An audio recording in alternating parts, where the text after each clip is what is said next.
In the deep night of 2026, the city finally quieted down.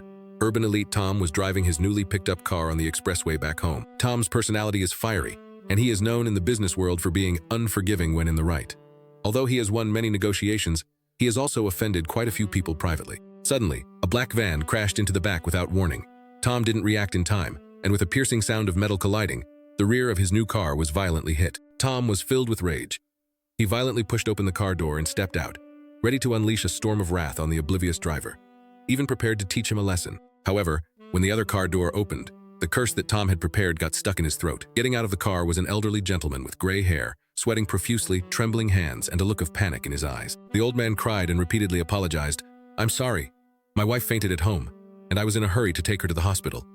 I really didn't mean to." Tom took a look inside the car, and indeed there was an elderly woman lying in the back seat, her breath faint. According to Tom's usual style, he would definitely call the police to impound the car and demand a high compensation, which is his legal and reasonable right. But at that moment, seeing the old man's devastated expression, the hard ice in Tom's heart began to thaw. He took a deep breath and spoke in an unusually calm tone.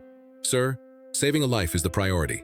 The car can be repaired, but there's only one life. You should go quickly, head straight to the emergency room. This is my phone number, we can discuss it later." A few days later, the old gentleman personally came to express his gratitude.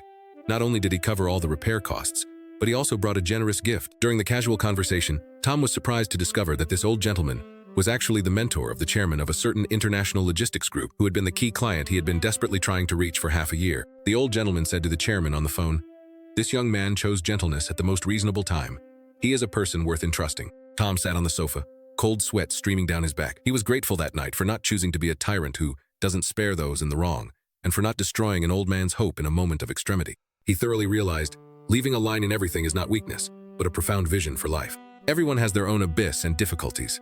When you have absolute power to destroy the other person, choosing to extend a hand is not only giving them face, but also paving the way for your future self. This time, the project was successfully signed, but Tom gained far more than just the contract.